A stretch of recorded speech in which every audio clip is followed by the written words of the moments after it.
Assalamualaikum warahmatullahi wabarakatuh. Saya Abdullah Sultan dari kelas D akan menjelaskan tentang penyajian data pada karya ilmiah. Sebelum itu kita harus mengetahui pengertian tentang informasi dan data. Informasi. Menurut KBBI, arti kata informasi adalah penerangan. Arti lainnya dari informasi adalah keseluruhan makna yang menunjang amanat yang terlihat dalam bagian-bagian amanat itu. Jadi, informasi adalah pesan atau kumpulan pesan yang terdiri dari order sequence dari simbol atau makna yang dapat ditafsirkan dari pesan atau kumpulan pesan. Pengertian penyajian data. Menurut KBBI, data adalah suatu keterangan atau bahan nyata yang bisa dijadikan dasar kajian dalam suatu penelitian. Data disebut juga dengan sebuah informasi yang dapat diperoleh oleh komputer, seperti representasi digital dari teks, angka, dan gambar, atau suara. Jadi, data adalah fakta atau angka-angka yang dikumpulkan, dianalisis, dan diringkas untuk disajikan. Jenis-jenis data. Yang pertama adalah data berdasarkan cara mendapatkannya, yaitu data primer dan sekunder. Data primer adalah data yang didapatkan dan dikumpulkan secara langsung dari objek yang sebelumnya telah diteliti oleh suatu organisasi. Contohnya, data dari hasil survei, data dari hasil wawancara. Sedangkan data sekunder adalah data yang bisa kita dapatkan dari sumber lain yang telah ada sebelumnya. Contohnya, data penyakit tertentu. Yang kedua adalah data berdasarkan sumber, yaitu data eksternal dan data internal. Data eksternal adalah data yang diperoleh dari luar organisasi maupun tempat di mana penelitian itu dilakukan. Sedangkan data internal adalah data yang bisa diperoleh langsung dari suatu organisasi atau tempat berlangsungnya penelitian itu. Misalnya saja data karyawan dari sebuah perusahaan. Yang ketiga adalah data berdasarkan sifat, yaitu data kuantitatif dan data kualitatif. Data kuantitatif adalah data yang didapatkan dengan melakukan sebuah survei, sehingga akan memperoleh jawaban yang berupa angka-angka. Data tersebut bersifat lebih objektif, contohnya tinggi badan Lala 162 cm. Sedangkan data kualitatif adalah data yang lebih berupa deskriptif, seperti simbol, gambar, ataupun bentuk verbal lain. Contohnya adalah kualitas pelayanan suatu rumah sakit. Dan yang terakhir adalah dasar data berdasarkan waktu pengumpulannya, yaitu data cross-sectional adalah data yang dikumpulkan hanya di waktu-waktu tertentu guna mengetahui situasi pada saat itu. Misalnya saja data penelitian kuesioner. Yang kedua adalah data berkala adalah data yang dikumpulkan secara berkala dari waktu ke waktu untuk mengetahui perkembangan dari sebuah peristiwa selama periode tertentu. Misalnya saja data harga makanan. Baiklah, kita lanjut ke pembahasan topik kedua, yaitu penyajian informasi. Penyajian informasi dapat melalui dua cara, yaitu dengan melalui narasi dan melalui bagan. Penyajian dengan cara narasi adalah pembaca harus membaca dengan cermat informasi yang disajikan. Tentu saja ini membutuhkan waktu, dan apabila penggunaan kata-katanya tidak efektif, akan menimbulkan penafsiran yang berbeda. Sedangkan penyajian melalui bagan atau tabel, yaitu penyajian melalui angka-angka yang disusun menurut kategori-kategori tertentu dengan sistematif. Penyajian ini akan meringkas waktu dan pembaca dapat dengan mudah menemukan informasi yang ingin dicari. Selanjutnya, penyajian data. Penyajian data terbagi tiga. Yang pertama adalah penyajian data dalam bentuk tabel. Tabel adalah kumpulan data yang disusun berdasarkan baris dan kolom yang telah disusun secara rapi. Penyajian ini cocok digunakan pada data yang memiliki rentang suatu nilai atau data yang jumlahnya banyak, ataupun pada data tunggal. Fungsi dari penyajian ini adalah untuk menunjukkan sebuah data yang terkait antara satu dengan lainnya. Tentunya akan memberikan kemudahan kepada pembaca karena disusun secara sistematis. Contohnya adalah seperti gambar di atas, ada baris, ada kolomnya, dan lain-lain. Sebuah tabel terdiri dari bagian-bagian berikut, yaitu judul tabel yang mewakili keseluruhan isi tabel terletak di bagian atas tabel. Biasanya membuat nomor tabel dan judul tabel itu sendiri.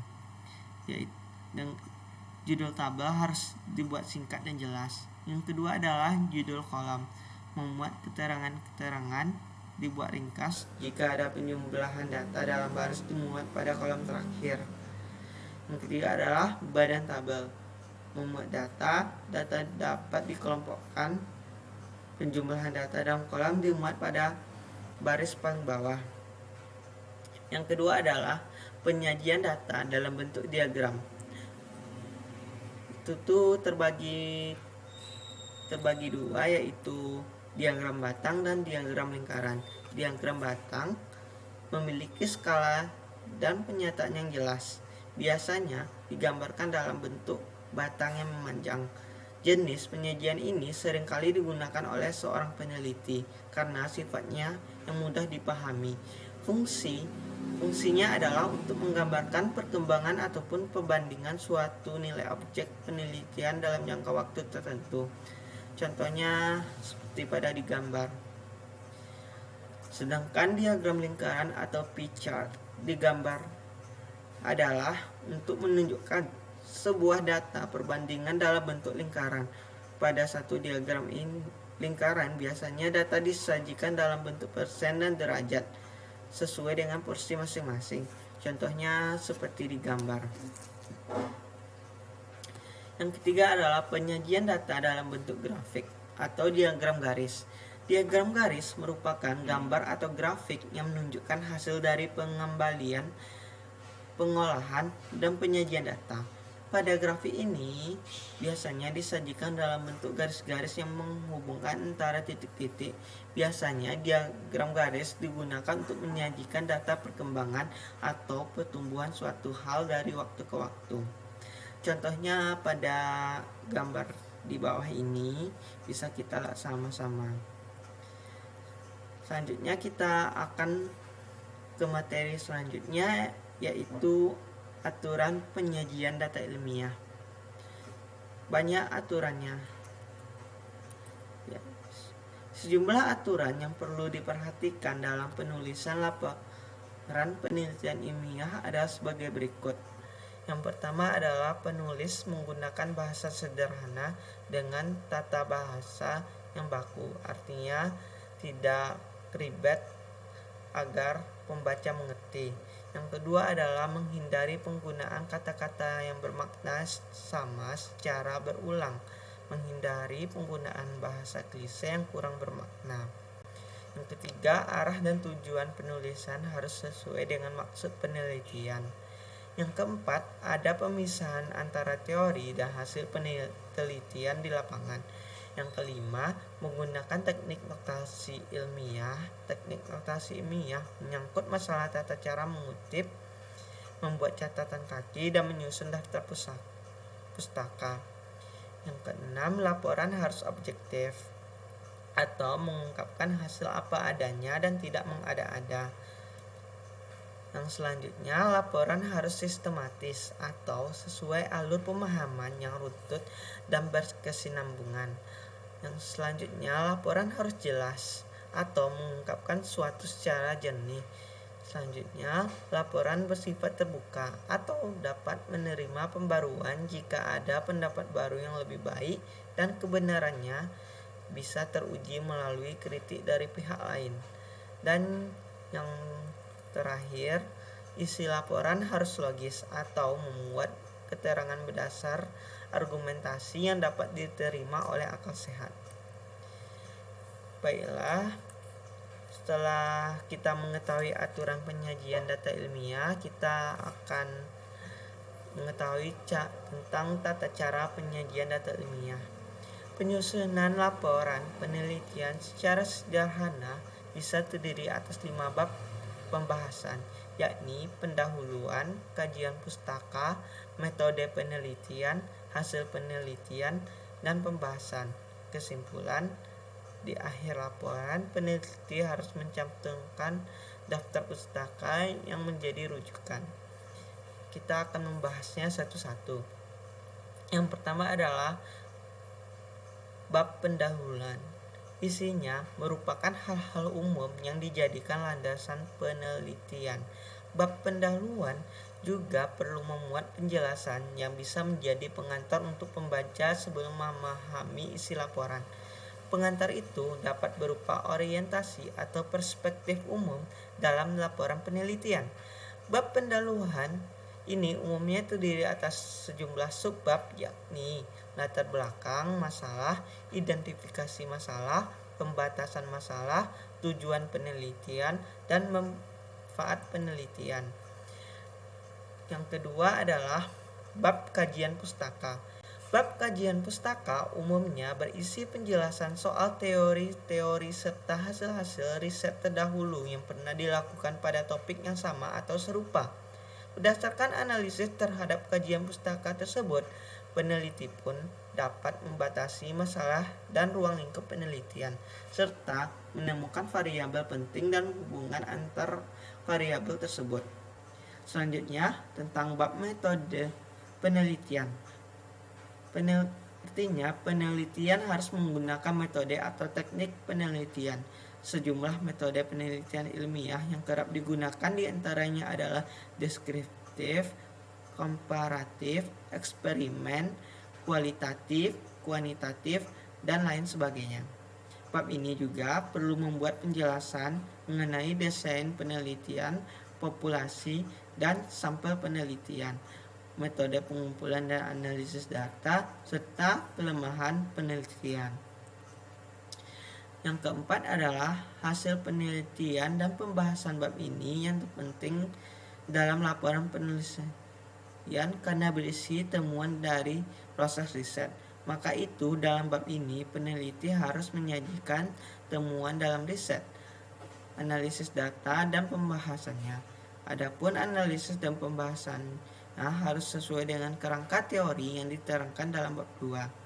Sedangkan yang tentang bab kesimpulan, bab ini berisi penjelasan mengenai kesimpulan penelitian. Selain itu, bab kelima ini juga berisi saran dan rekomendasi peneliti. Kesimpulan adalah gambaran umum seluruh analisis dan relevansinya dengan hipotesis dan riset yang telah dilaksanakan. Kesimpulan diperoleh dari uraian analisis, interpretasi, dan deskriptif yang telah dituliskan pada bagian analisis dan pembahasan. Sementara saran dan rekomendasi bisa berupa usulan mengenai penelitian lebih lanjut pada topik yang sama. Saran pun dapat menggambarkan usulan peneliti mengenai solusi atas masalah yang ditemukan dalam penelitian. Dan kita juga perlu mencantumkan daftar pustaka di akhir laporan kita.